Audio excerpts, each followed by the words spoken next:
Bonjour, bienvenue à Pod Stallions. Je m'appelle Brian, avec mes amis Jason. Bonjour. Bonjour. That's all the French I ever learned in grade school. Où est la bibliothèque? Yeah, wait, I also know whether or not I am eating an apple. Où est le soleil? That sounds like Spanish. Voulez-vous coucher avec moi? Yeah, I know that one. Okay. I also know all the Quebec swears because my Can you give us one? Says them all. They're all against the church. They're really weird.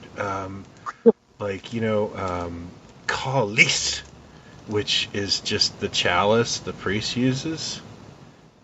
And that's like she stubs her toe. That's like a bad word. Like that. But she drops a stapler on her foot and Calice, and you're like, now I got to go say Hail Mary. Which, to me just sounds hilarious. Like, I love it. But I can remember dating. I was dating a different French girl, and somebody had just joked about, like, next time you screw up playing pool or something, say tabernacle. And I said that, and she was like, "Don't say that. That's a dirty word." And that just means tabernacle. Like, it's just a different culture. Interesting. Yeah. You don't swear against the Catholic Church if you're French Canadian, or you do. I don't know. There were certain Italian words that we learned, but I won't say them on air. But if you said them around my grandmother, oh my God, she would practically grab a napkin and rip it up and put it in her ears, like stuff it into her ears, because it's like she had to leave the room and we would just giggle, because we only knew a couple of these words, and she had to leave the room. It was too much. But I won't do that here. But now you're probably all wondering, what could their topic be today? French swears. French. Good night, everybody. It's our new weekly show. Yeah. I just, because we haven't prepped, and a lot of our kicking back and forth was stuff either you've boned up on, but I need to bone on. I thought Isolation's binge watch is perfect, because even though I'm back to work, life isn't quite back to normal for me. As soon as I get done work, I come home and I start working on the Toy Ventures magazine, which is thankfully almost done. And I put movies on in the background because, making clipping paths and doing InDesign layouts is sometimes just it's one of those experiences where you need something in the background, especially when you're like me. So I have been consuming the media, sir, and I imagine you have been as well. Oh, yes. I don't have anything nearly as time-consuming. Well, that's not true. I wrote a feature script that we'd met with this director, and he was keen, and he was like, well, knock this thing out. I'd love to see it. And so I spent a lot of time on that. And then I finally got feedback on it, which was, I don't know if I even told you this, but this was about 2 weeks ago now. He had other commitment. He does a lot of low budget, direct to DVD type stuff and horror stuff, and a certain genre that does very well, direct to Blu-ray kind of thing. Yeah. And so he had kind of sat on it for a while, and he finally got a chance to read it because he'd been post on one movie, and he was family and COVID and all this stuff. And we had a conference call 2 weeks ago, and he flipped. He loved it. He absolutely loved it. Wonderful. Yeah, so that was like the best piece of news that I've had since all this happened, basically. And he just the only tweak he had was for time. Just was about trying to tighten it up a little bit. So I've been doing that the past couple of weeks and just kind of handed it off to him. And I'll leave the story there because the stuff he was talking about was so pie in the sky for me that it's like I can't even. Yeah, you can't calculate that. I can't because let's put it this way. I'm thinking in terms of based on, history and things that he's done. I'm thinking in terms of, an Eric Roberts type. Get Eric Roberts for a couple of days to be this one character, and then you can put his face on things, and he's got a direct-to-video audience. Star of a talking cat. Do you know what I mean? And so he was like, no, and he starts throwing these other names out for some of these characters, and I was like, really? Oh, so we're talking about something else here. This is much bigger. So that way, anyway, that's been taking up some time, and in between that, once I sort of, I'm usually up till very, very late and doing that stuff, and then I'll skim through it again and, do more tweaks, and then I'll start going through our old friends, Amazon Prime, and insane world that we're now in that, first off, thanks for nothing, Netflix. You can, take a jog. Take a powder because what Prime does is really extraordinary. The way you find a title and maybe you put it in your watch list and then you scroll down and suddenly there's 50 movies that are within that kind of realm. And I have to say, most of the time, it really is in the neighborhood. Do you know what I mean? Like it is like you pick like some exploitation thing or something, and then the list you get is it's not just people that watched what you watched. It's like the algorithm or whatever it is. It kind of goes, oh, he watched that. He might, or like Harold and Maude or something, and then all of a sudden it's all like early 70s, Hollywood type stuff or whatever. So and you're really trying to say good that about Prime has more than just kung fu and riff tracks? Believe it or not. Oh, okay. Believe it or not. Although I have to say, the riff tracks and the Mystery Science Theater stuff come up a lot for me because it makes sense that a lot of stuff I'm sticking in my list is within that world of that kind of level of movie and stuff. Hey, you like garbage. But it is dangerous because we talked about this before, but I haven't really gotten much better at it. That I can sit there for over an hour and just be looking at titles. To stick on my watch list. That's the worst thing is being like 3 beers in on a Friday night and spending an hour and a half because like I have super bad decision making. Like I always want to keep looking for the next thing. You want to get it right, there's so little time. Yeah, and then you start to go, and then I just end up on like YouTube watching someone like. The other night I watched a wonderful, well done essay. It was an hour long by this fantastic YouTube personality named Lindsay Ellis, and it was called "Why Is Cats?" and it was a beautiful breakdown of why cats suck. And I'm sitting there like I've invested more in this than I did with like I turned Cats off after 20 minutes, but I'm like just being spoon-fed my own opinion back to me, and of course she's breaking it down to a much more microscopic level and making me understand exactly why it was upsetting me, but it was still like, wow, I like this more than Cats. That's another dangerous avenue to turn off of is YouTube because I will start doing that too, or I'll watch. Oh, look, it's Kirk Douglas on the Michael Parkinson show in 1974, which then leads to, Paul McCartney was on the same year, and then it leads to whatever, and the next thing you know, it's a documentary on Noel Coward or something. It's that, the way it just sort of bounces around.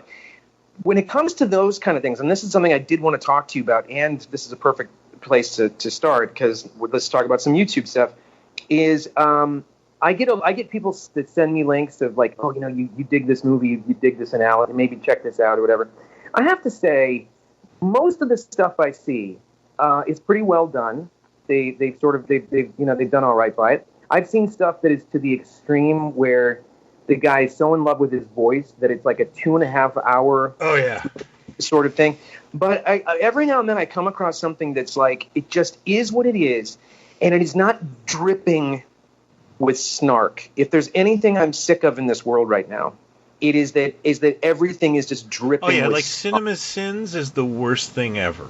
You know what I mean? And I like the Red Letter Media guys. I like those guys from way back. Yeah. It gets to the point where you go, you can't hate everything, and not everything, because the more you rip everything apart, then you're poking holes, and you just go, why are we into any of this stuff? Well, that's one of the things I like about the Red Letter Media guys is they'll take a terrible B movie, watch it, and go, actually, I enjoyed it. Well, okay, so that's funny, because I found these two guys, and I can't think of their name, Big Daddy something, whatever, but they're basically called We Need to Talk About ... Life Force. We need to talk about ... Remo Williams or whatever. And each one is about 45 minutes or so, and it's two guys. They're in the UK somewhere. They're very likable. They're on camera for some of it. I watched one for Excalibur. I watched one for Life Force, Remo Williams, and Zardoz. What got this started was I said to myself, I recently watched Remo Williams. Okay, and so I'm for some reason Zardoz popped into my head. Maybe it was Borman or something, and I thought Point Blank was on. That was it. How did this guy make that? Point Blank was on TCM, and I thought, what did he do next? Fucking Zardoz. So I went to YouTube and I thought, well, somebody must have done an hour-long documentary on what the hell happened with Zardoz. And this was the first one I found, was these two guys.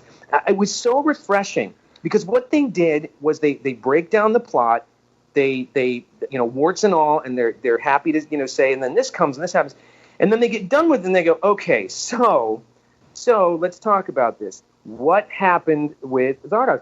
And they don't sit there and go, my God, this is the biggest, most awful. Life Force is the biggest piece of shit. Da-da-da-da-da.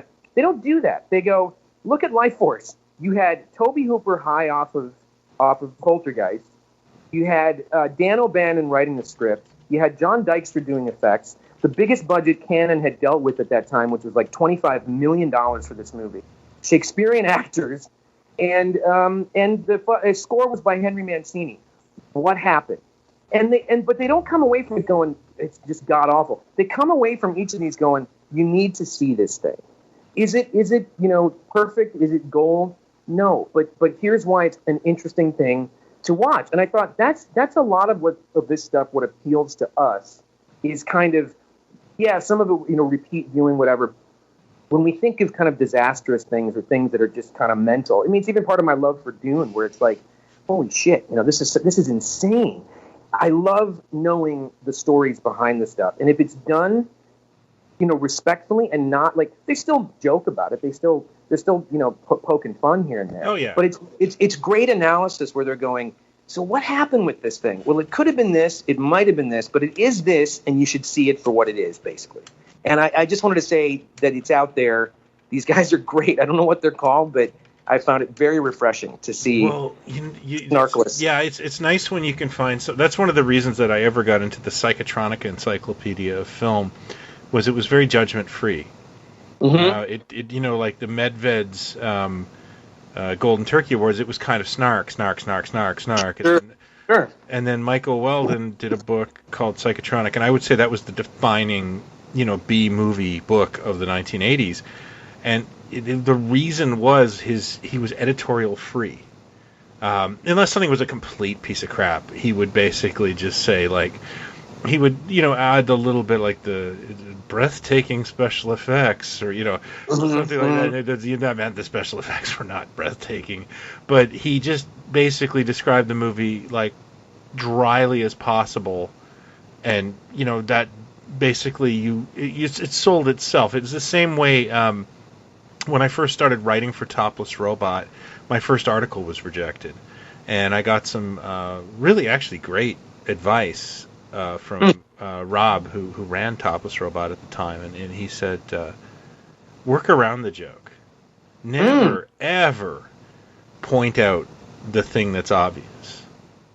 And, that's interesting. And I really liked that kind of commentary. And after he left Topless Robot, this new guy took over, and he seemed like a nice guy. But the first article that came that I read under the new editorial, the guy was just making jokes like, "Look how stupid this looks," and I remember like, "Oh no, that's not how this is supposed to work." And you have to assume if you're already watching something about Zardoz, that you might have more than a surface knowledge of what this thing is. Yeah. I don't need 20 minutes of jokes about Sean Connery wearing a red nappy, and a ponytail, whatever. Instead, it's like we all know that. That's all we all know.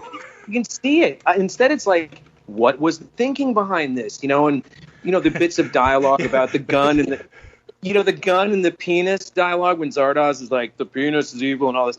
And they don't play it straight. They just go, well, this is what it is. And it's like, okay, but what was he trying to say in this script?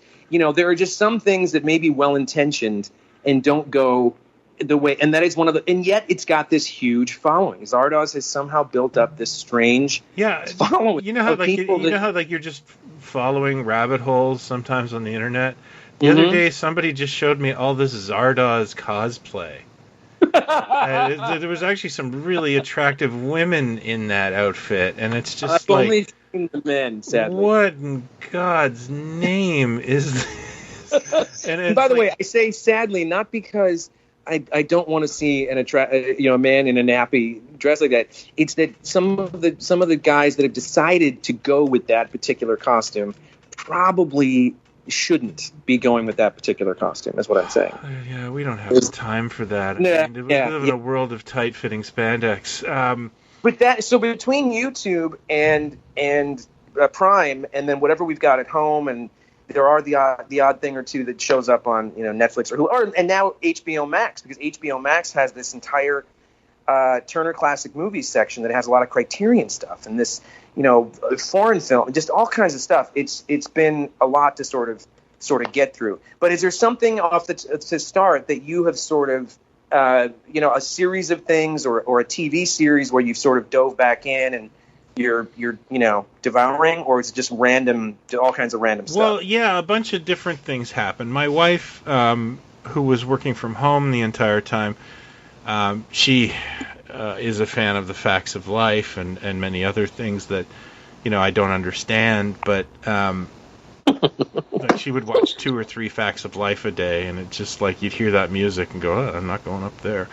But I like it to a point, but I don't understand. Like her favorite era of Facts of Life is when the show is just creatively bankrupt, like completely creatively, but like Edna Garrett has left the show and just Joe. Yeah, Joe's the only one left. It's like Beverly Ann years, and it's there's some sort of joy / Schadenfreude as she gets out of that, and she just finds it funny. And my wife is a very big fan of irony, and but even that I gotta tap out, But then she got into Community again, Dan Harmon's Community. Oh yeah. And during that time, I had been addicted to Harmontown for like 2 weeks, which was weird because it was like watching Community with a fresh set of eyes and realizing that this is Dan Harmon's psychoses being laid out on a series, right? Like Joel McHale's character is basically an avatar for him. Yeah. And you're just sitting there going like, oh. But it's still one of the best written comedies of the last few years. Yeah, it's great. And I watched gosh, I can't remember what I was it It Crowd or Toast? Okay. Oh, I watched a bunch of It Crowds and Toast because I'm a Matt Berry fan. And I would also pick up the odd What We Do in the Shadows. See, that show I think has just been stunning. Yeah, but I've been like only like good shows like Doom Patrol, as previously mentioned, I think in our last episode.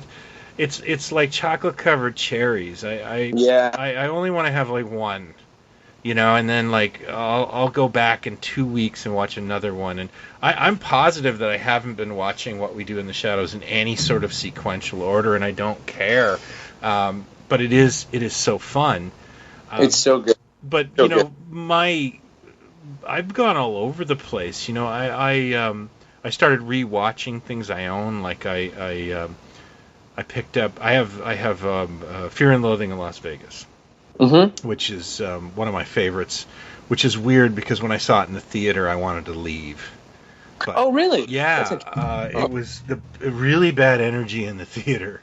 People were just storming out, and now I understand where I was coming from at the time. But it's grown to be one of my favorite movies. And what was the other one I watched? I started taping classic movies that were playing because we got like channels, free previews would come in and out, And one of them was Fletch, which I haven't watched probably in about 10 years. Oh, okay. The original 85 Chevy Chase Fletch. Fletch Lives. Okay. Which I was like alone in a theater for Fletch Lives. I remember that. When it first came out, because I was such a huge Chevy Chase fan, and it was like, oh, this doesn't look good. That movie still really holds up for me. It's there's some stuff that wouldn't fly in there these days, but really enjoyed that. And then what happened with me was I started kind of falling down a rabbit hole. Like, you'd order DVDs. And the biggest problem was, Canada, we were locked down like crazy in Ontario. And everybody's ordering from Amazon. And I remember somebody from Canada Post saying something to the point of, it's Christmas times 2 here. So your mail's going to be spotty like crazy. Okay. And now they've hired so many people that, like, last night when I was, like, just before I went to bed, my wife said, oh, then, the neighbors have these really cool solar lights, and they sent over the link where to get them on Amazon. And I in bed, I'm 10 o'clock at night, I grabbed my phone and I went, all right, order with Prime, blah. I have those now. They're in my home now. Oh, wow. Like, I don't know how that happened. But I waited weeks for kung fu movies. Like, I'm a big fan of kung fu movies, and I ordered a bunch, and the one I recently got, and this took a while because I bought it used, was Five Fingers of Death, which is believed to be the one that started the kung fu craze. Did you just talk? Did this just come up? Did you mention this last time? I posted it on Facebook when I got it. Maybe that was... And my neighbor very cleverly said something to the point of, no, it's 4 fingers and a thumb of death, Nice. Yeah. I really enjoyed it. I thought that it would, like, sometimes kung fu movies, I'm a big fan, but sometimes they're crappy, or sometimes I just don't resonate with them. Like, there's certain movies people consider classics, and I kind of, like, don't dig them. But this one actually worked for me on every level. I enjoyed the hell out of it. And that was actually a really nice change of pace for me, is that I was actually emotionally involved with an old kung fu movie, which is... Oh, nice. Yeah, I was quite pleased with. And, of course, the big highlight... like, I was buying, like, 1 DVD a month or 1 Blu-ray a month during my layoff, and the other one I'm really pleased I got was Danger Diabolik. Oh, yeah. I love that movie. Classic. And I only have it on VHS. Oh, so okay. It was time for an upgrade. Fantastic score by Morricone, who just recently... Does it have the... I've got a Region 2 copy that has... It has, like, a little mini doc, I think, and it's got... They interview Mike D or somebody from the Beastie Boys. Is that on there? Do you have that on there? Yeah, it's got the whole body moving thing. Yeah. Okay. Which I think is wonderful. And, that's a movie that, like, I adore it. and I think it's fantastic. Mm-hmm. But the idea that that was the last episode of Mystery Science Theater also works for me. Like, See, you can look at don't. it from different angles, and I don't have a problem with it whatsoever. Well, no, but again, it's that, and this is, where I come from with this stuff. I dig this stuff. I don't dig it like you do, the Mystery Science type thing. But for me, it's like when the movie came out and it was This Island Earth. That's to me what the turn was, where it was like, oh, okay, so we're going to make fun of anything. Like, we're going to take whatever it is, because you can do that to Star Wars, you can do it to The Godfather, you can do that sort of thing. The initial vibe I always thought of the thing was, Plan 9 from outer space. We're in on the joke, and it's also ridiculous and that was the charm to me. And it's just that. So the Diabolik thing was like, oh, I think it's much better than, because we can still do that. If you were here and we were watching it together, we could like take shots and change. That's where I kind of like. I think some things are better suited for the Mystery Science Theater than others. Mm-hmm. And then you get a movie that's so incredibly bad that it brings you down. You know what I mean? Like, there's a few movies that they've tried to do that they're just boring, or they're dreary and terrible, or it's just like a sad. You realize somebody got people together and they got a camera and they made this thing, and it's like mental illness. Like you're watching mental illness. And one of the things that gets me about Diabolik though is that it does have its kind of own cartoon logic and its own kind of like, if you look at it, and I think that's the beauty. Like, there's someone who says, a lot of people unfairly compared it to the 66 Batman as being campy, except that it's not in the same league at all, because I don't think anyone is playing it for camp. The film does have camp elements. And that's where I always, with something like Diabolik, Dino De Laurentiis, executive producing and all that stuff, the comic book thing. Well, I do kind of bring it back to Flash Gordon and go, oh yeah, well this is where De Laurentiis' head was. He saw, he didn't know much about Lorenzo Semple Jr. He'd worked with him, he knew the Batman series, but he probably took it more on face value than the winking that America did. And so I think that when you come to Flash Gordon, you look at Diabolik, you're like, that's for real. Like that's the through that lens of what these movies were and what these properties were, it was kind of far out like that. And I think it sort of bled over into Flash Gordon. Now Semple put things in the script that were definitely winking at the audience, but I think there's a lot of stuff that's happening in Flash Gordon that is that the Europeans and the Italians that were sort of involved with it were thinking differently. They weren't seeing the tongue-in-cheek stuff that some of the cast were and what America sort of did. I think. Well, there is some really good jokes written into Flash Gordon.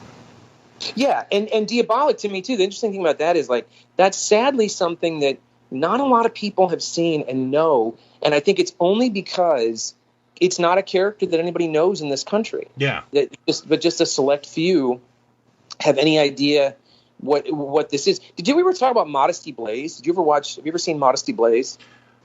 Yeah, I have. Well, no, I'm not. I don't think it's a great movie. It's one of those. It's from that same kind of era. Unfortunately, it got really. There was an interview, I believe, with Milk and Cheese creator Evan Dorkin and his wife Sarah Dyer, and they went on and on about Modesty Blaze being just awesome and hilarious and fantastic. And I ran out and bought a frickin' copy, and I couldn't sit through it. And I remember I look at it just like the thing I said about Life Force and the way they broke it down. It's like, I think it's Joseph Losey, I think is the director of that maybe, and Dirk Bogarde and Terrence Stamp. And somebody else, Monica Vitti, I think, is the lead. But it's like all this madness, this great, very, very mod, aesthetic and theme tune and everything. It doesn't really work, no. But it's something that I kind of like as a thing that sort of, there was something brewing at the time, and that sort of popped out. But again, nobody in this country knows who the hell Modesty Blaze is. Like No. it never, it wouldn't be the kind of thing. Speaking of, okay, let's go back a bit. So I'm going to say, now you mentioned Doom Patrol. The new season has started a few weeks ago, and I love this freaking show so much that I went back and I started rewatching season 1. Yeah.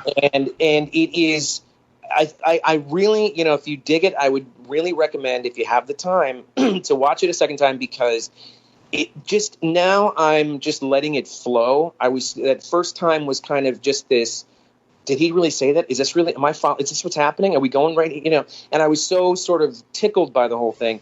Now you kind of see how beautifully all the pieces fit together and how well this thing is laid out over the course of a season. Yeah, And I did such a bad job of watching it, and in fact, I snuck out the finale without telling my wife. oh, And I probably did no. it like late at night, and probably You got to go back. Yeah, and I don't like when we put on season 2, episode 1. Yeah. And my wife goes, "Oh, we're just starting the second season. You finished it without me," and I was like, "Oh, this is going." Yeah. You do yourself a favor and go back, because watched the first 15 minutes and I turned it off because I didn't remember anything.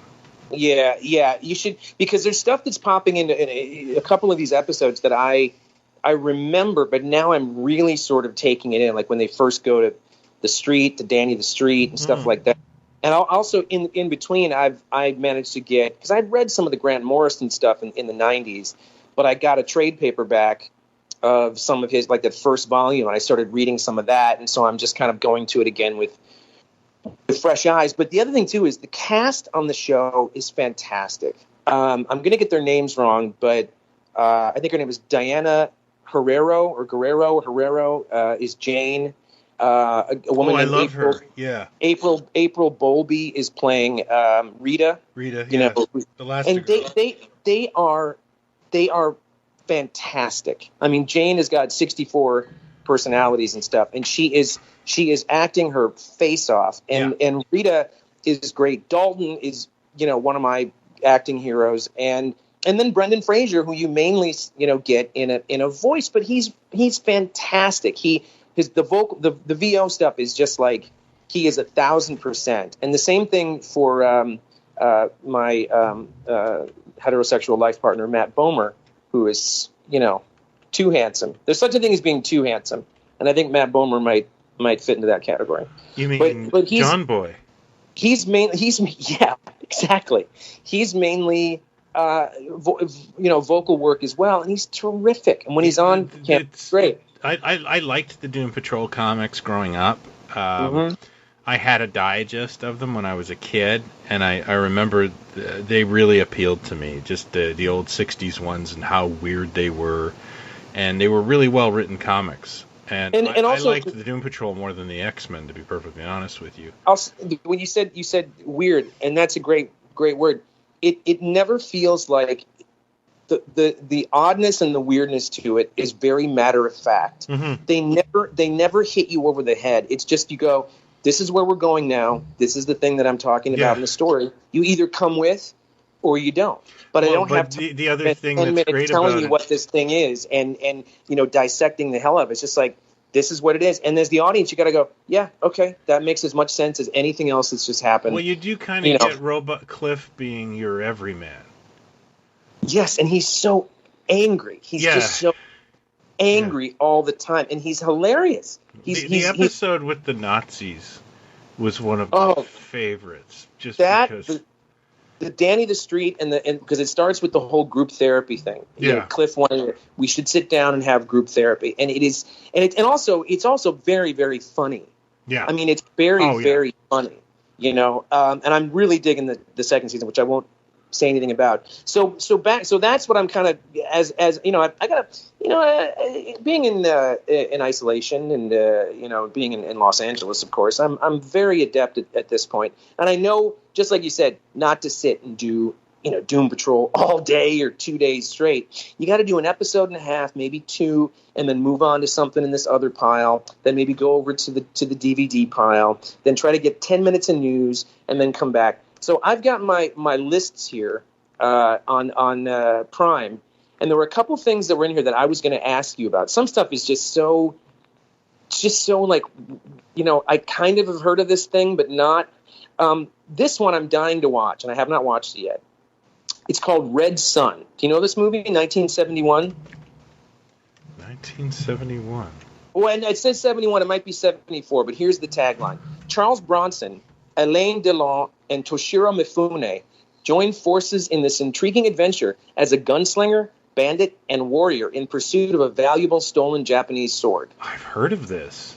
I've never seen it. It's got Ursula Andress in it, too. Yeah, just sign me up. I don't care. I'm watching Damn, this. I wonder if my Prime has that. That's enough. Even I bought NordVPN, and I was hoping it would get me into Amazon Prime, and Amazon's the one that's like, no, we know it's you, Brian. And but you have a lot. Don't you have a lot of the same? Don't you have? Yeah, but there's Canadian laws and rights, and it's all over the place. And sometimes that benefits me. Sometimes I get Doom Patrol on my cable, whereas I don't have to pay for HBO Max. I don't get Red Sun. No.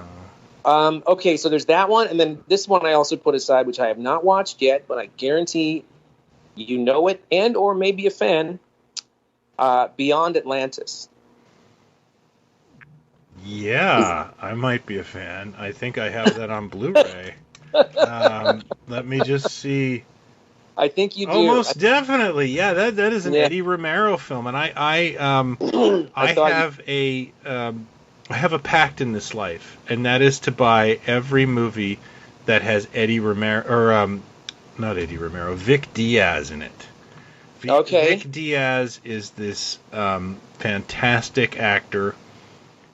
Quentin Tarantino calls him the Filipino Peter Lorre, and I learned who Vic Diaz was when I was a teenager, because Elvira, Mistress of the Dark, and she would play all these Hemisphere Blood Island movies, which I love, and I became kind of obsessed with Filipino-made movies, and that is, that's a John Ashley classic. It's got Patrick Wayne. I think Sid Haig's in it. See? Yeah, I own that on Blu-ray, dude. Throw in Atlantis, and I'm in. Yeah. And speaking of these kinds of movies, and I don't know if we've talked about this, but one of the interesting things about Prime too is that not every time, but I'd say about 60-70% of the time, when you go to click on a title, it'll give you the option to watch the trailer. Yeah. It's an old movie, let's say. Sometimes they don't have a trailer, and so what they've done is pop on, 3 minutes of the opening of the movie, or 2 minutes of some random scene, or whatever. But when it comes to things that you sort of don't recognize, it's always a crapshoot, because sometimes it's like, okay, that looks like it could be an interesting little horror film, or I'm going to click on this trailer and it's going to be somebody with their iPhone in someone's basement, and it's just... Oh, yeah, that's the problem with a lot of that stuff. So this happened with these documentaries, that I watched the trailer and I went, if this is as good as this trailer, and they're called Time Warp. There's 3 of them. There's 3 volumes. The greatest cult films of all time. There's Volume 1, Volume 2, and Volume 3. They're brand new from 2020. The first one is about horror. The second one is about just cult things like, Buckaroo Banzai or whatever. And the third one is about, I believe, comedies. Comedies didn't do much. No, I take it back. The first one is maybe about cult. I forget, but Lebowski's in there. All these things that didn't work when they first came out and then built up an audience. There are 4 hosts, which is it's so strange. There's 4 hosts sitting in director's chairs coming back from clips. And it's John Waters, Joe Dante, Kevin Pollak, and what's her name? Damn it! Use the date. Where is this? Because I can't find it. It's called Time Warp: The Greatest Cult Films of All Time. That's what it's called. And I watched the first 2, and they were great. But the 4 of them sort of give commentary. Although Kevin Pollak has barely spoken in 2 of these that I've watched. But John Waters tells his stories about his stuff, and Joe Dante talks about and they all kind of do a little round table in between clips and stuff. But there's some great interviews. Like they got Jeff Goldblum to talk about Buckaroo Banzai, like wherever they grabbed him, and it looks, it's pretty well shot, so it's fairly well done. But if you can find it, it's a interesting little excursion. The other one that I put aside that I have not watched. Have you seen the Electric Boogaloo one about Canon Films? Oh yeah, a couple times. I've also actually watched the Go-Go Boys as well. I would highly suggest watching both. Okay, what's the Go-Go Boys? The Go-Go Boys, when somebody was making the Electric Boogaloo, it did not escape the gaze of Menachem and I can't remember the other guy's name. Golan Globus, and they made their own documentary, and it's actually quite well done, and it's sort of like both sides of the story. Okay. And I think the Electric Boogaloo is an excellent documentary, but it kind of cartoons these guys a little bit. They kind of makes fun of that. That's what I was I saw the trailer and I was like, if this is just going to be a total piss take for 90 minutes, I'm not sure. It's a fun piss take, but the Go-Go Boys is more humanizing. It isn't an ego fest. It isn't like Mr. Burns made a film, but it humanizes them a little bit. And okay, all right. I liked both I highly recommend if you watch that one, you should watch the other one. You won't be bored.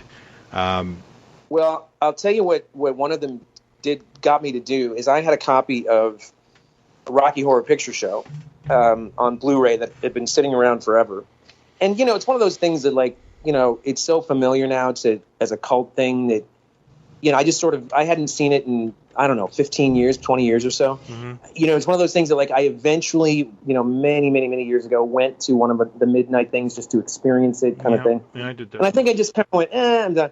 But the clips that they showed, I went, I know I have a copy of this. And I sat and watched it one night, and it was so good. It is such a good movie. It is so, Yeah. Because it's bonkers. Again, it's one of those things that's absolutely bonkers. It was this little stage show that they made into a movie that got trashed and did not make a dime, and somehow made it into another realm and became this cultural, thing. But the songs are great. The songs are right in that sweet spot of, glam and rock and roll in the early 70s, mid 70s that I dig. That they're heavier, they're just of that time. And Tim Curry is just, I mean, he's astounding. I don't mean to. I've never gotten it. No, it's not that. It's not. It's never been my thing. It's just that sometimes there are those things that are out there that are so prevalent that you go, I understand what you're saying. You come back and give it a look, and you go, this is not. There are things out there that I go, I don't get it. You're welcome to it, but this I kind of get why. I don't get why people still dress up and go to the thing. I don't get cosplay, frankly, but that's down to whoever. But as just a thing, if it was just a thing that never had that following, I'd still go, that is a one-off. That is a strange movie. Yeah, it's a moment in time it's lightning in a bottle. You can't replicate that. And so many people did try to make another Rocky Horror Picture Show. Yeah. Didn't they? What was the one they did afterwards? Was it Shock Treatment? But if you remember, there's one called The Return of Captain Invincible.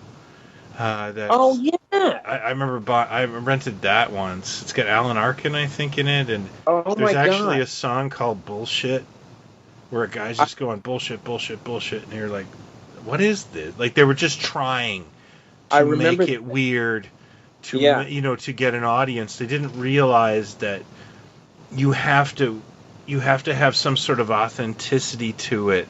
Yes. Like, whatever Rocky Horror Picture Show is, and I don't get it, those people going to it do get it. Like, it speaks to them, and it has an authentic voice.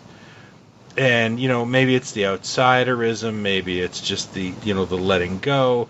But, that's the one thing I do understand about it is that its audience gets it.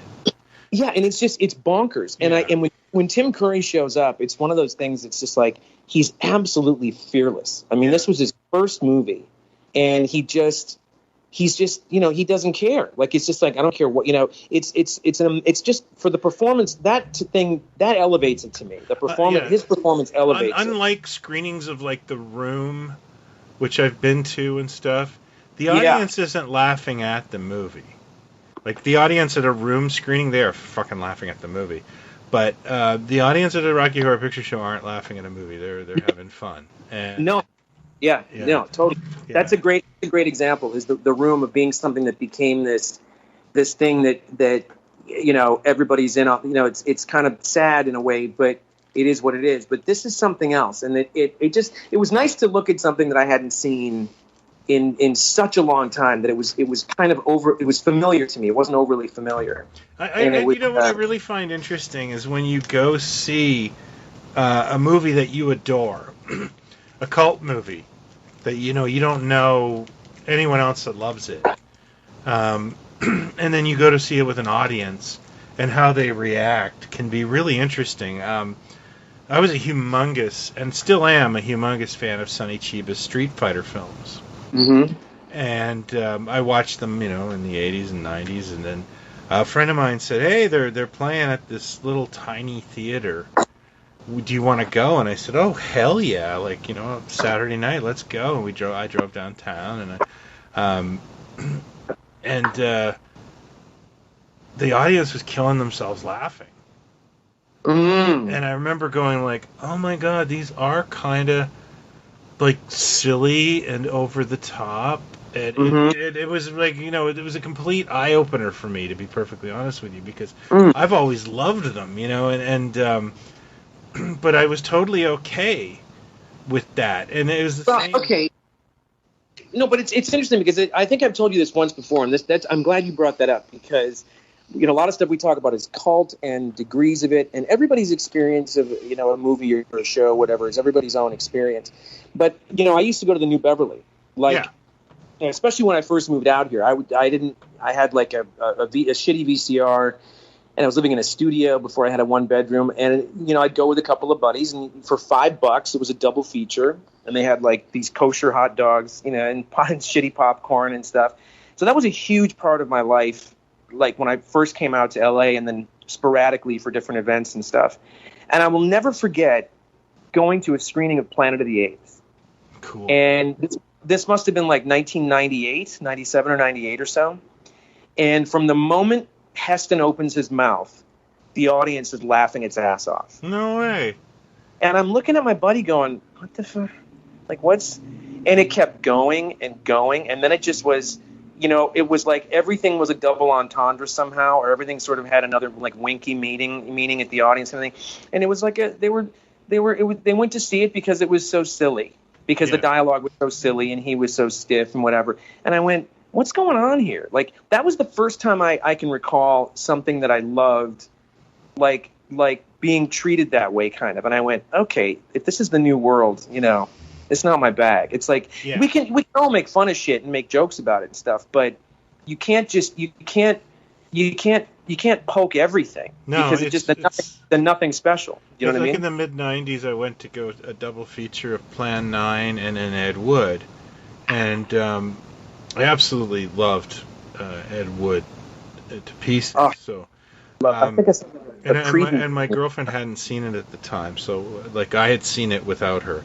And so we went to go see it, and I remember there was a woman in the line. This woman's energy was upsetting me. Like she there was do you ever hear that musical Forever Plaid? Have I? Yeah. I was in the touring company in '98. Okay. Well, then you'll know her. She was wearing a Forever Plaid jacket. I hate her already. And whenever... I'm kidding. Somebody, like one of her friends came, and she mentioned she'd seen it like 50 times, and it's like... Oh. Was she wearing an O. Calcutta jacket? No, that there's no jacket for O. Calcutta. Nice. You just take a magic marker and write it on your back. So... even in the line, she was annoying me, but I'm a grumpy bastard, anyways. Even at 23, I was kind of old man Harler.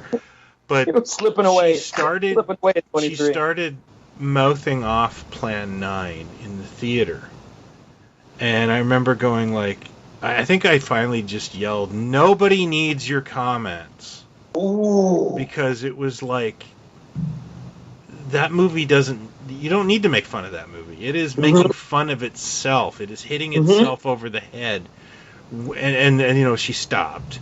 And, because it was just, for me, it was like, the Plan 9, I don't even think you should riff tracks or Mystery Science Theater Plan 9, because as much as it's called the worst movie ever made, it is one of the most entertaining things I've ever seen. And well, it's backwards entertaining, It's kind of like, I've always tried to figure out where, the term camp, or the term, that whatever that vein is you want to call it, it's such a strange thing, or it's sort of like, when did the awareness start? And you look at something like Plan 9 or any of the stuff that he did, and that's what made Mystery Science Theater so appealing to me. Yeah. When it's is that, for better or worse, these people were giving it their all, and they thought they were making something good or decent, or maybe they didn't think they were making an epic, but they were doing something. And then something like Whatever Happened to Baby Jane comes along. And if you've ever seen that, you're like, now they had to know, right? Yeah. I mean, they knew what they were doing when they made this. That this was over the top exploitation. Absolutely. And it becomes a different thing. And so it's like, we can all look at any performance of. I mean, Charlton Heston plays a Mexican in Touch of Evil, for God's sake. It's one of the greatest movies ever made, and you've got to sort of get over the fact that he's in dark makeup, and he's certainly not even attempting an accent, but it is what it is. Like, you can chip away at any Heston performance, but that's not really, you wouldn't have in 1972 or whatever, it was, or 68 or whatever the movie, whichever movie. Well, he just entered the pop culture zeitgeist so much that people impersonated him, and it became that thing, like they're not laughing at Charlton Heston in Planet of the Apes. I think they're laughing at like Bill Hartman doing Charlton Heston. Yeah, you know what I mean? It could be, yeah. And it's different because, you look at the Looney Tunes and stuff that a lot of sketch stuff we grew up with. Bogart, Cagney, always these impressions. Jimmy Stewart. They were impressions, but it was never like really making fun of the era or the entire thing of like, oh my God, I can't believe they wrote dialogue like that back then or whatever. Yeah. This was what it was, but something did happen, in the late '90s or so, where it started to happen with a lot of stuff, and it's certainly, you can do it with anything. I just feel like if you don't draw a line or you don't embrace, stuff at a certain point, then you just sort of, everything is. The thing I wanted to get to at that Plan 9 Ed Wood screening was, after watching Plan 9, Ed Wood became 10 times funnier to the audience. The audience was howling because it was referencing the movie they had just seen. Oh, that's funny. And I remember, because I'd seen it twice in the theater, and the first time I saw it in the theater, the audience was very receptive. It was, I still think it's a fantastic, almost perfect movie. Ed Wood, it's brilliant, that movie. It is so, every scene, and Johnny Depp is freaking fantastic. Yeah, I haven't said that in a long time, but yeah, I agree. He's well, no, but he is, he's, well, yeah, but to be fair, there's a lot of performances that he did up to a certain point that are very, very good. And I agree. He was, yeah, and he still might have it if he puts the ketamine down. He might. I still get have good. hope for him. I still think. I do too. I do too. I don't think it's a lost cause. So let me just get this out, because I don't think you like horror, but you don't really dig new horror as much, correct? No, in fact, if I see stuff that says 2020 on Amazon Prime, I know that's filmed on someone's phone, and I have no interest in that whatsoever. And well, I'm just going to say this. There's a movie I came across on Netflix the other night that I'd never heard of, did not know existed, and when I looked the director up, I realized I already seen like 3 of his movies, and they're all great, and I can't think of his name. I wish I could. But it's a movie called oh shit, the Ritual. It's called The Ritual, and it's on Netflix. I think it's from 2018 or 2019. Four guys in the woods going on a camping trip, and that's all I'm going to say. And I was so knocked out by this thing. It is a strange movie. It is scary. My wife watched it. I remember. Oh, she did? Yeah, and I watched about half of it, but I was in and out because I work in the basement. It is so good, and then you're going, where is this going? What the hell is this? And it starts to kind of take a turn. And I love when something comes out of nowhere and you're like surprised by something, or you watch a great comedy or a great action thing or something, and it's like, oh, that was a nice. I'm glad I stumbled across that, for 90 minutes or whatever. And that's another thing that all of this streaming shit does very well. So I've been watching another show. Do you know about a show called Man in a Suitcase? No, I haven't heard of that one. This is an interesting show that I know very little about, but I've started to watch it. And it is from that same era that ITC, Lou Grade type shows, with all the Jerry Anderson stuff and the Champions and things like that. And it's a show about a guy that's like I think he's former CIA or something, but he's been disgraced somehow, and you kind of learn as you go. It's starring Richard Bradford. Richard Bradford, I think most people would know him. Later on, he became sort of a character actor, and he's probably best known for the Irish cop that fights Sean Connery in the alleyway in The Untouchables. So when you see him, you go, oh, so this is what he did as a young man. But it's an interesting show because I was reading about it, and he basically takes an assignment each episode, and it's a strange show that's very different than the stuff of that era, and it's more gritty. Like when he gets beat up, he really gets beat up, and if he's going to hurt somebody, he really hurts somebody. And apparently they courted this guy for a while to do this show, and he's American. It's everyone else in the thing is British. He's American for the bigger markets and stuff, and he sort of had to be convinced because he was like, I'm not going to do this. Roger Moore punches a guy, and he beats everybody up. Like, it's going to be realistic. And so it's been an interesting, because I don't really know much about it in that realm of shows.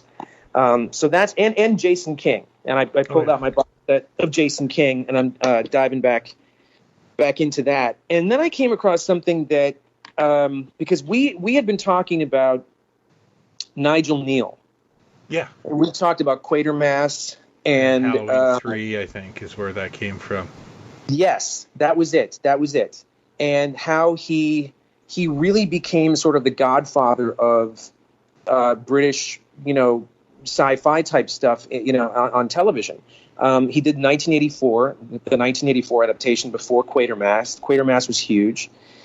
He did this other thing that I found on YouTube that I wanted to tell you about called the Stone Tapes. And it's from the early 70s, and it's about this team of like Ghostbuster type people that set up all this equipment that know this castle is supposed to be haunted, and they're going to try to sort of document it. And that's up on YouTube, along with all of Blake 7, by the way, is up on YouTube. Yeah, so I got to get back into that. I know you wanted to do that as an episode, and it's like I really need to rewatch it. Well, I figured you would, because I got to tell you, I've only seen a handful of these, and so I started watching season 1, and was just like, what? This is it's an interesting show. I got hooked on it in the 80s, and then I moved, and I didn't have cable.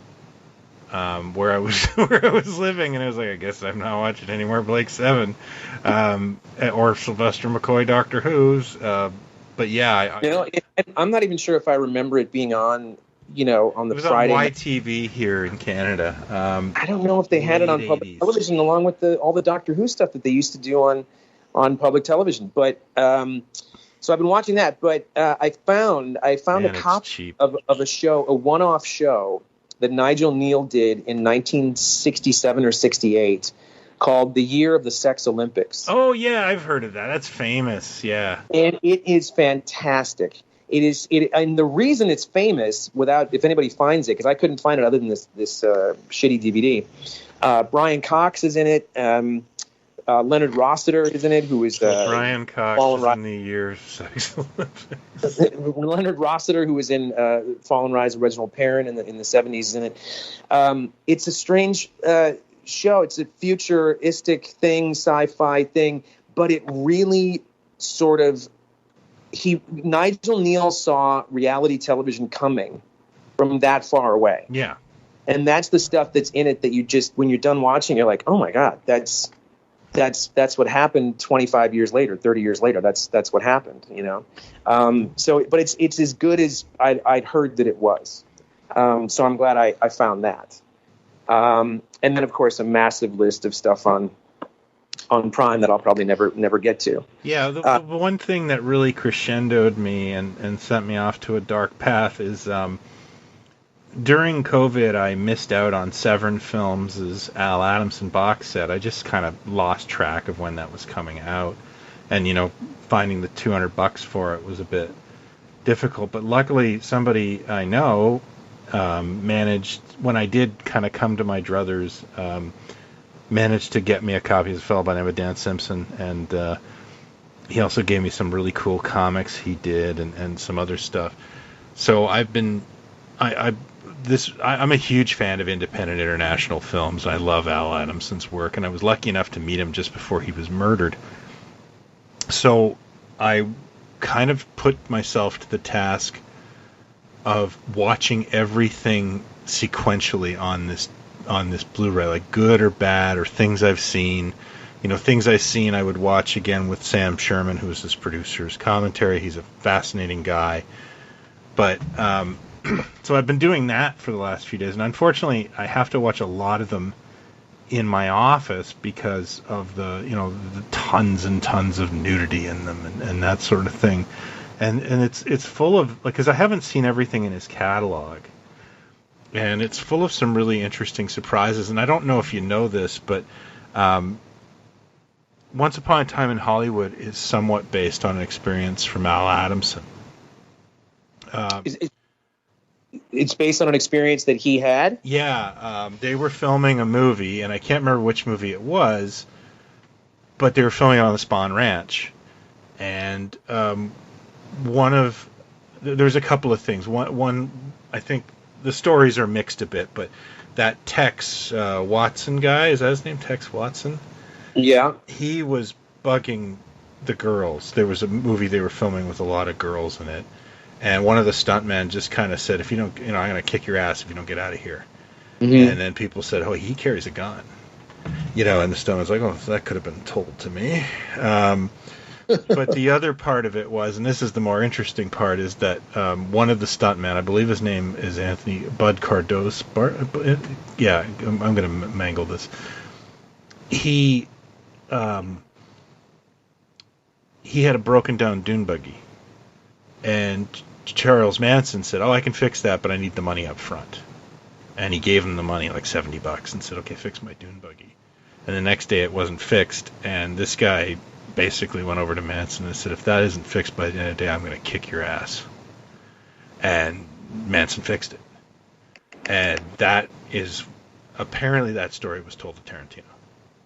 Oh, no kidding. Tarantino wrote Once Upon a Time in Hollywood, and there are some parallels of especially with, when you look at like Brad Pitt's character getting a flat tire and he beats the shit out of a guy and says, fix my car. Yeah. That is where that comes from. It comes from Al Adamson filming a movie on the Spahn Ranch. And I think that's amazing.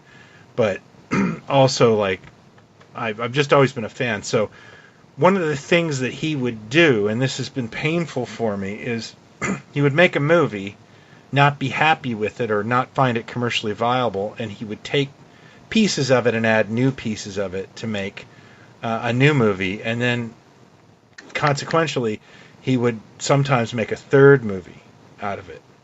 So by the time it's a third movie, it's kind of an incomprehensible mess. Mm-hmm. And I'm fascinated by this process. And unfortunately, Dracula vs. Frankenstein started out as a movie called The Blood Seekers, I think. And then, there was all these elements, and then they, midway through, or they looked at the film and said, this sucks, let's refilm it with Dracula and Frankenstein. So it is not, it's discordant. You can see what parts are where, and it's fascinating, but there is no copy of the Blood Seekers to compare it to. It's lost to time. There's a couple movies that are completely lost to time. And on this box set, I know this is a long story, there are 3 movies that are the same movie. It starts off, it's called Psycho A Go-Go. Then he didn't like Psycho A Go-Go, so he changed it to The Man with a Synthetic Brain, and he added John Carradine as a mad scientist in it. And then the third part of it is it's called Blood of Ghastly Horror, and it adds even more scenes and more cast and another plot, and apparently it's unrecognizable. So I've been trying to watch them sequentially. The only problem is that Psycho A Go-Go is one of the worst things I've ever had to watch. It's just a very flat and dull 60s movie. It's just about a jewel heist. They didn't have a soundtrack for it, so everyone's looped, and it's really obvious that like when you see movies that are looped, usually the director has the good sense to show a lot of back of heads and different things. Well, not Adamson. And then so I sat through that, and it was a chore. And then Man with a Synthetic Brain is basically that movie with just some scenes with John Carradine added. And he's on this kind of like dollar store laboratory, the brain machine is a construction helmet painted silver with wires, that kind of stuff. And those scenes are actually really well shot, and there's obviously a sound man, so they look bad. It's like a beautifully filmed scene, and then you go back to the old movie, and you can kind of tell that this is pieces. And I haven't gotten to the third one because I honestly have been kind of turning it on and off every night for half an hour or an hour, just trying to get through it all. And I've been watching other things. He did a surprising amount of he did that average teen sex comedy, and it's called Sunset Cove, and it's barely watchable, but it would have been something I rented when I was like 14 and wanted to look at boobs. And he did another film called Cinderella 2000. That is something that I have never been able to sit through by him. It is a sex comedy, but it's a softcore sex comedy. Which is weird for you, that you can't sit through a sex comedy. Yeah, I don't know what's happening. Well, because it's not a good one. I don't know where you went wrong. I don't know what happened. Yeah, and despite attractive people taking their clothes off, I found it unbearable. But I did find the workaround in this one is that I've never seen a copy with Sam Sherman commentary on it. So I was able to, sit through the Sam Sherman commentary and enjoy the film a little more because he's just yammering away on facts and that sort of thing. And speaking of naked people, do you know about this movie called Mope? Because it sounds like right up your alley. Do you know about this? No. It's a low budget thing, but it's about these 2 guys. It's based on a true story, apparently. These 2 guys are desperate to break into the porn industry, and it's in L.A. And it's like a dark comedy, I guess. It's gotten good reviews, and I want to see it. But the story is that things go very bad for these 2 guys, and then it ends up with a murder and a samurai sword and all kinds of shit, and it looks bonkers. Yeah. But it's called Mope, and it's like that. I'm looking at the poster. Yeah, it's like a fringe. The trailer was great, but it's like this fringe, ultra low budget porn stuff. It looks like maybe it's supposed to be early 80s or something. But I wasn't sure if you knew about it because it just I recognize that one of the actors is the Ask Google guy. There's the shorts. His name's Brian Husky. He's in a lot of comedy shorts. Yeah. Yes. Do you know about the Susie Q documentary too about Susie Quattro? No. Did you see that? No, I would watch that in a heartbeat. Yeah, because that's up your alley too. Oh, sure. It's just called Susie Q. It's for rental right now. It just sort of hit I think maybe a month ago or so.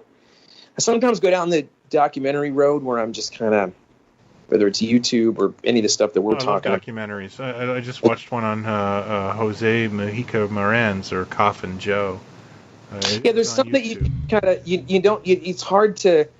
Sometimes I can turn them off in 15 minutes or so if I go, okay, they don't have anybody. They're not going to be talking. There was one that was about Kubrick. He was like Kubrick's assistant or something, And at one point, we're following him to a storage unit to take a look at papers, to talk to the camera and stuff. Like no one else is going to be in this thing. And I go, okay, maybe I'll wait on this one. But like the Paul Williams one, I thought was good. I thought the guy doing it was a little insufferable.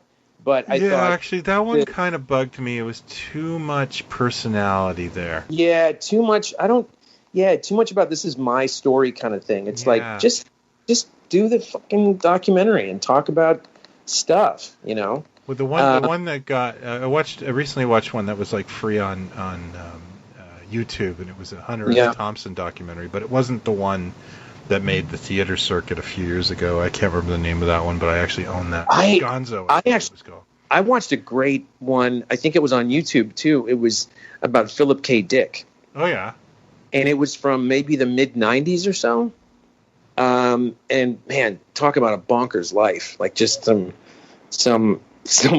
very strange life. Some things I certainly didn't know about. Heard a little bit about him. Eating horse meat and stuff like that. Like where he got his food at the pet store. He'd eat horse meat for when he was poor and stuff.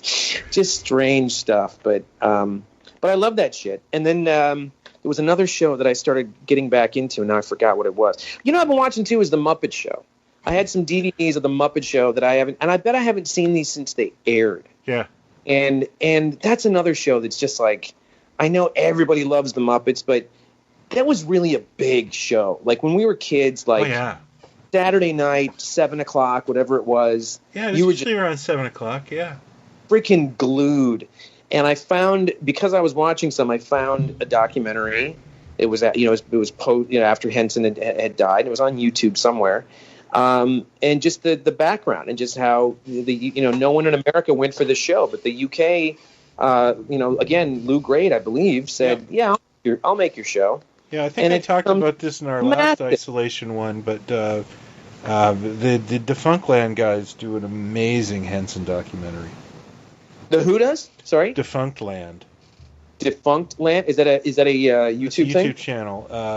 The main topics of Defunctland are Disney World attractions that failed or are no longer, other park attractions and parks that failed. And then he gets into he just does this brilliant Henson documentary as well that I was riveted to be perfectly honest with you. Okay, I'll look that up. Yeah, Did you talk about the show Voyagers? What? The last time I talked, did I tell you that I found Voyagers? I bought like the John Eric Hexum show. The John Eric Hexum show from 1982, 83. Do you remember that show? Oh, yeah, absolutely. I just said John Eric Hexum and Mino Pluto. Well, I mean, did you watch Phineas Bogg? Yes. Did you watch? I watched every episode. Oh, you did? Okay. Because it's, again, not something I have seen since it aired. But I remember, being, 11 or 12 or whatever it was, and there wasn't a lot of genre stuff on TV, and this was kind of a big show, and of course you see every familiar face you can think of in that Love Boat, Fantasy Island, hotel. I never forgot the episode because I was watching it with my mom as a kid, and my mom was always one of these people that kind of was like Mystery Science Theater. Living with it, that was going to make fun of the rock. Very sarcastic. Never took anything too seriously, and we were watching, and they land in the Roman era, and of course the Romans are all talking, and she goes, "Wow, they're really English." Like, thanks, Mom. They all have British accents. Why do Romans all have British accents? And jeez, thanks, Mom. It was like throwing a hammer through a plate glass window. I could never not hear that, Yeah. It was just one of those things. Did you know that when that horrible thing happened to John Eric Hexum. Yeah, on Cover Up. Yeah. That he said, he put the gun to his temple and pulled the trigger. Yeah. And there was a blank in there or something, and I think it permeated the temple or something, and he had a hemorrhage or whatever. He was dating Dottie from Pee-wee's Big Adventure at the time. Oh, really? Yeah, they were boyfriend girlfriend. What's her name? She was like a singer too. Well, she ended up. She was in Valley Girl, I think, and she was one of the Powerpuff Girls. Wasn't she? She said her name. The singer in. I swear she's in Better Off Dead. She might be. Yeah, she might be. What's her name? I don't know why I can't think of her damn name. But they were dating. And so the scene in Pee-wee's Big Adventure when he passes out in the bike shop, that is the day after she got the phone call, or 2 days after she got the phone call or something. And when they come in, they like put him on a stretcher to take him out. She started to break down because it was reminding her of everything. And oh yeah. But yeah, they were boyfriend girlfriend at the time. Yeah, I'm just trying to figure out if. What's her name? Dee Dee CD or E.G. Daily. E.G. Daily, yeah. Daily, yes. And she isn't Better Off Dead. Thank you. She's Better Off Dead, huh? Yeah, she sings the theme song at their prom. Oh, jeez, I wouldn't. Yeah, okay. Better off dead than to live without you. I'm not going to sing that for you. Keep going. No. Keep going. You've got enough from me. I would also like to say that I've mentioned it many times, but Lodge 49 is streaming as well, I believe, on Hulu. If no one has gotten to it and you appreciate our opinions, I would highly recommend it. Did you ever see any of Constantine? Remember the NBC show Constantine? Nah, I can't stand the dude. You don't like the guy that played Constantine? I don't like Dick Van Dyke. No. I know he's Welsh. But he's Welsh. He's British. He's Welsh. He's Welsh, but he's doing like the I've got a lovely bunch of coconut. Like I cannot handle. It's not that bad. I'm a real stickler for this shit. Like it's chewing glass for me. It's not great, but it's not that bad. It's also like his weird. Like he looks exactly like the comic character. But it's almost to like the Popeye level of authenticity. You know how like the characters in Popeye are just a little too on the nose? They're a little weird looking. You talking about the movie Popeye? Yeah. Oh, yeah. You know, like you don't want to compare. You don't want to compare anything to the movie Popeye because right out the door, right out the gate, it is not going to be a good comparison. Let's Popeye. Popeye is talk about nails on the chalkboard. Popeye is. I tried watching it a couple years ago, and it is. I saw it in the theater, and I was like 9 or 10. I fell asleep. No, it was so fun. It was. Oh my god! I begged my mom. I said, "Can we go see the Elephant Man next week?" And so the next week we went to see the Elephant Man at the same theater because I was so drained from Popeye. The quote, and I love Nielsen.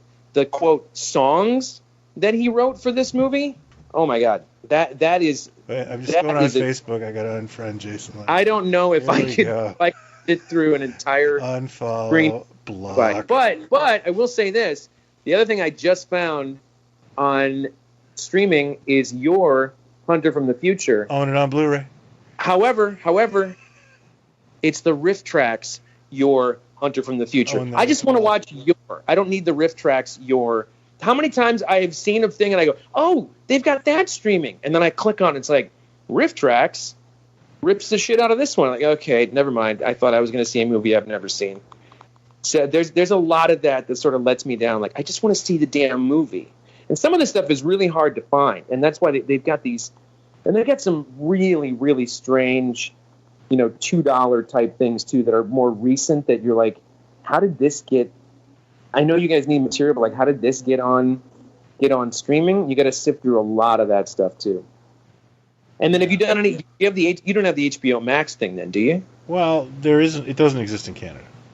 So yeah, but you don't. So you don't have anything. Is that there's no Canadian version of that or something like you said? I get it on Crave. But I don't know Crave. That's our thing. That's the thing we have. Oh, so that's where you get Doom Patrol. You said is this on Crave, but you don't know if everything that's on HBO Max is on. No, I have no idea. I have no compass for that whatsoever. Because that's been a huge distraction too, because they've got a whole, like I said, this Turner Classic Movie section that's got Criterion stuff and making all kinds of lists of things. I've really enjoyed I have been enjoying the Perry Mason show on HBO, which I thought was kind of refreshing. You know, it's a show that I've been trying to, just because I love anthology shows, and we did an episode on anthology shows. Have you tried any of this show, Room 104, on HBO? No. Man, oh man. I have tried at least 10 episodes, and it is just the biggest bunch of nothing. Oh.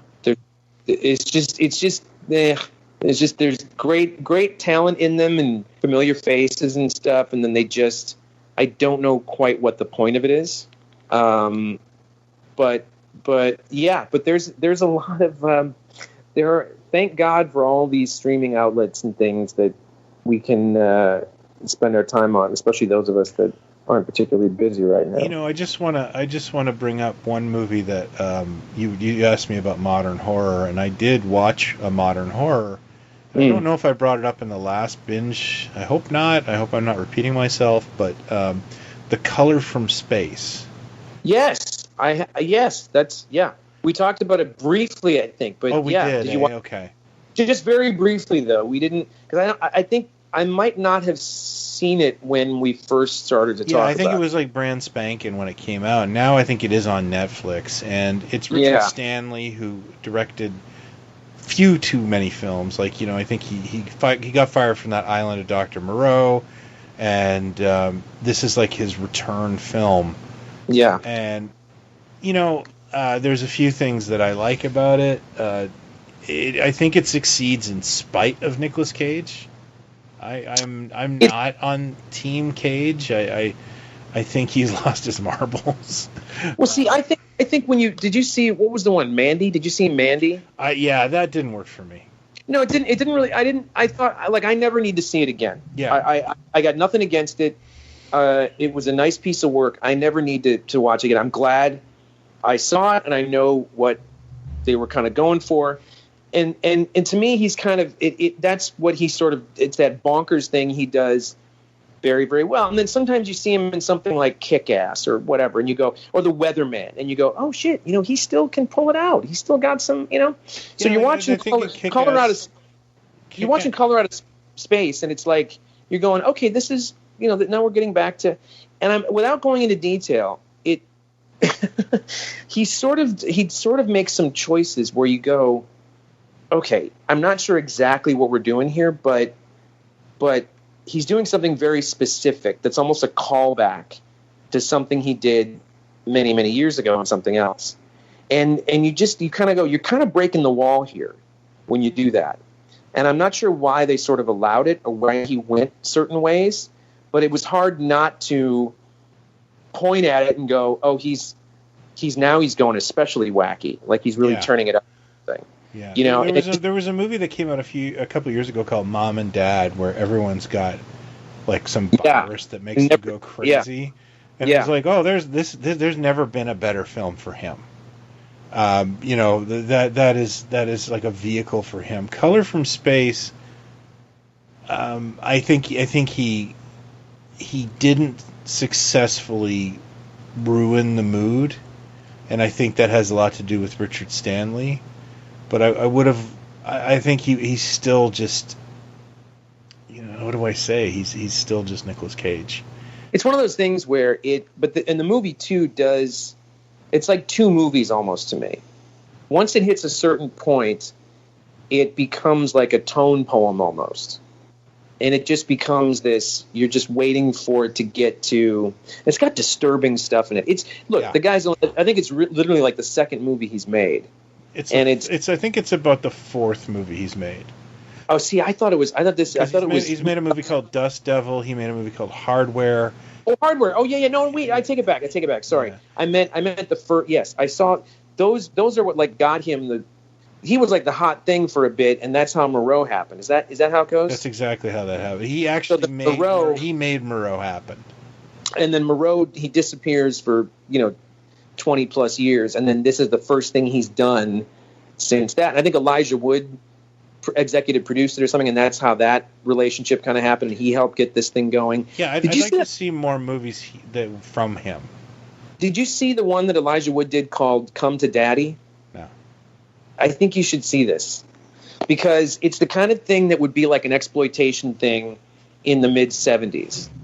And it's an odd little movie, and it's very small. Like, there's only a few people in it, but one of the other faces in it is, I'm going to get his name wrong, but he's in so much stuff, and I like him so much. But he's a Canadian guy. Stephen McHattie? McHattie?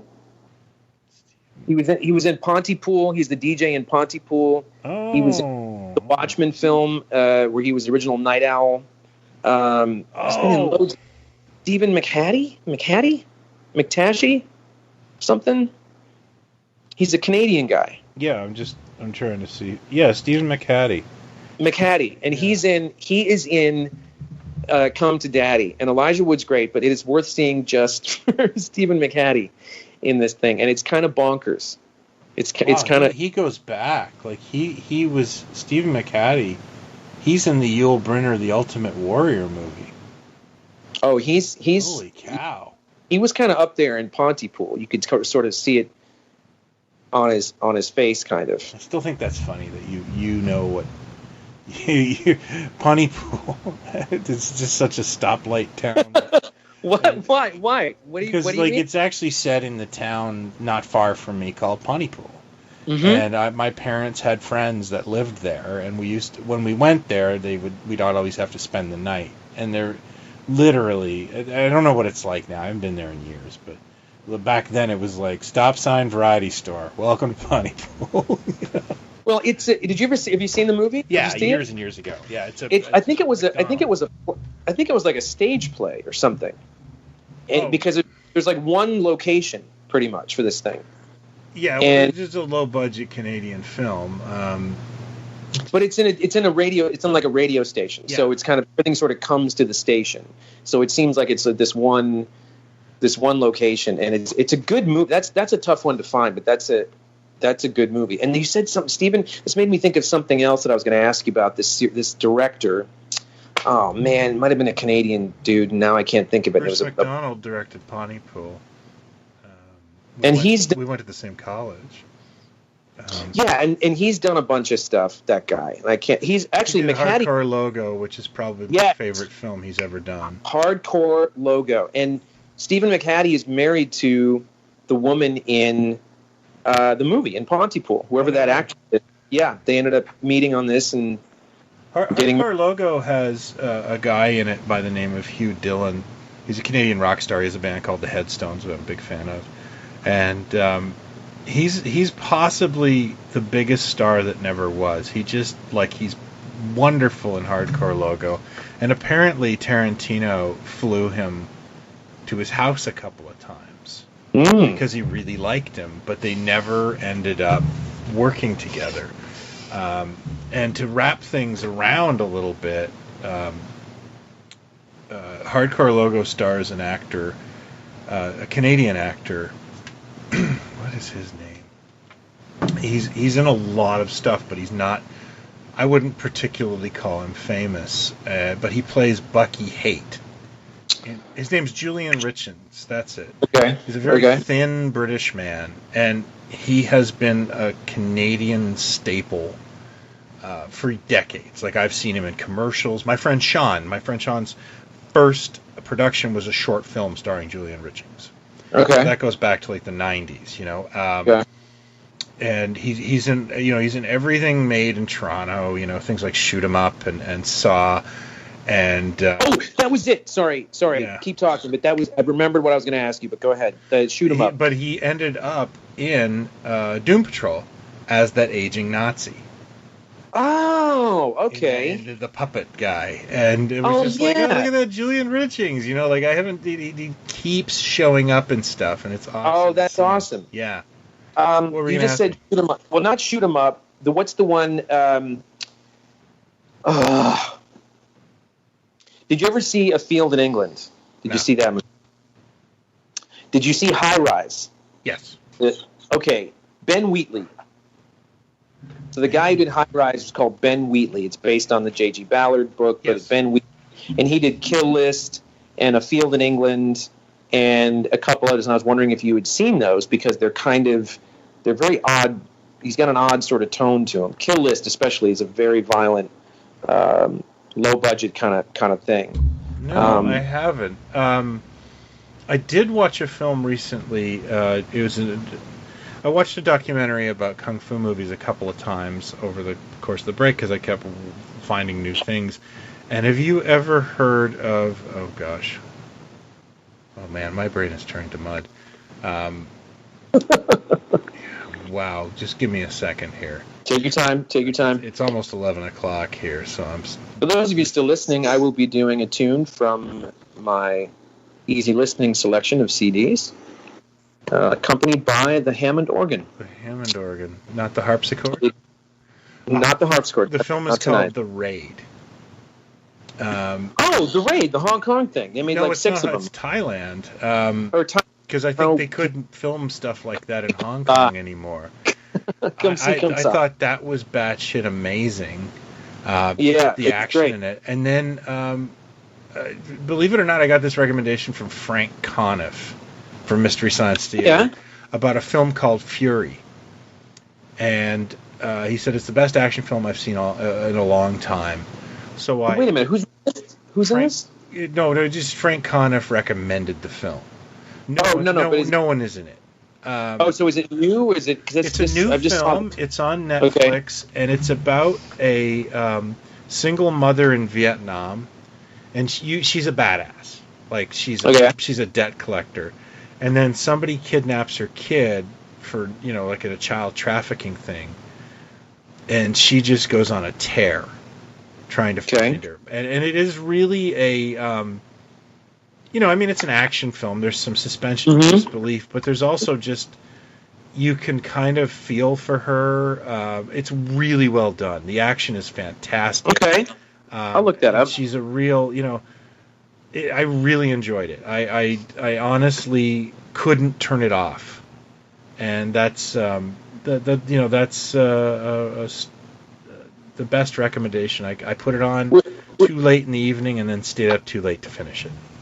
Were you and I talking about the glitch we have with subtitled movies where we're usually doing something else? Yeah, that was the difference with Fury. Is I actually was watching it on TV. My wife and my daughter were watching Hamilton downstairs, and What's Hamilton? Hamilton is about the city of Hamilton. It takes place in a steel town. Oh, Hamilton, my God. Oh, and I just want to tell you that, you want to talk about serendipity? Yeah. I was just looking at the news. John Hamm just signed to play Fletch in a What? reboot. Yeah. He must be. Is he there in your house? Is he listening to this show? How could he know? How could he know? He's in my house. He's in my wife's bed. He's like, if I know those guys, they're going to be doing that isolation thing, and they're going to freaking bring up Fletch. I got to sign on the dotted line. So when the show hits, it's going to look like we were on his coattails. That's a very Ham move, by the way. Yeah. Well, to Ham. Hear that we're into Fletch, and then he goes and signs up for it, and mind you, whatever. It's hard to live with me without mentioning Fletch at least once a day. That's an interesting choice. I know nothing of the books, but I've read those. Who was it? Wasn't it for a long time that it was going to be like Kevin Smith was going to do it with Jason somebody? Jason Lee. Jason Lee. And actually, I approve of that. I think they could have done a good okay job. with that. Yeah. Well, like Steve Zahn. Steve Zahn would be great. No, he's not. Yeah, I like Steve Zahn. I like him better than Jason Lee. I just got to say. I like Steve Zahn. Steve Zahn's also from Minnesota. He's also from Minnesota. So I have to like him better. Who would have been obviously the perfect Fletch is William Conrad? Ryan Reynolds. Ryan Reynolds. Can Here's the problem with Ryan Reynolds. And listen, we all love him. I love him. I've always liked him. Ryan Reynolds has to be careful that he doesn't start doing Ryan Reynolds performances because he's just kind of Ryan Reynolds all the time, and everything sort of sounds like Ryan Reynolds. Yeah. But yes, that would have if he had gotten it like 10 years ago or something. Yeah, before he became professional smartass. Yeah. Yeah. No, he would have been great. Or my man crush, what's his name? Ryan Gosling might have been good too. He would have had fun with it. He would have had a lot of fun with it. I think of the Nice Guys and that sort of hangdog look. He could have fun with Fletch. Yeah, I don't quite see him in it, but I would probably still see it and check it out and see how he was. And who's doing it? I have no idea. No, it doesn't really say anything except it'll be based on the second novel, which is called Confess, Fletch.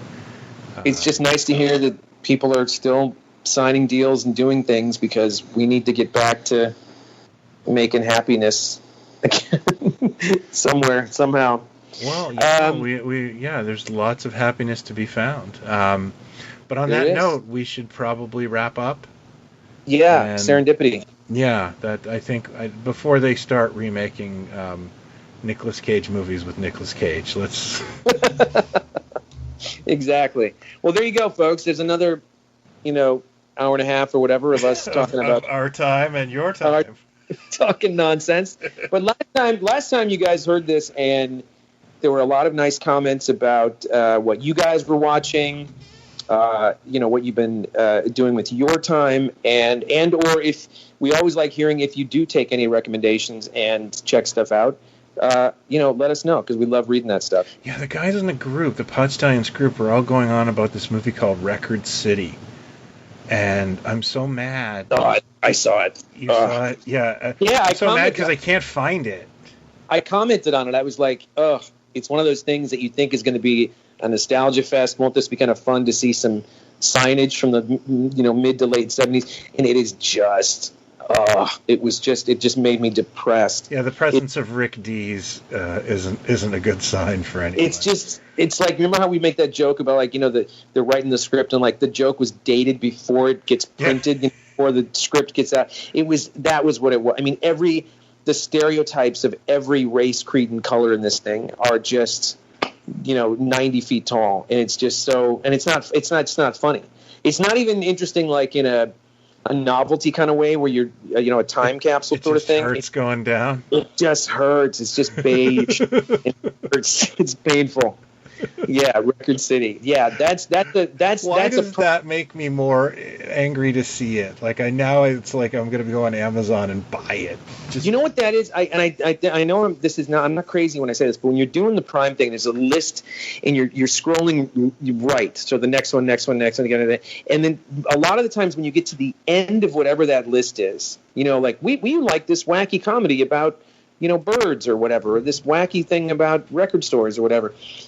That is the kind of thing that's the very last choice. Yeah. Like they have managed to get to the very end where all the stuff previously a handful of people have seen, or 100 or 50 or 250, and then you get to Record City, it's 4 people that probably watched it, and it's the very end, and you go, I'll give this a try. And the next one should just be you're drunk, go to bed.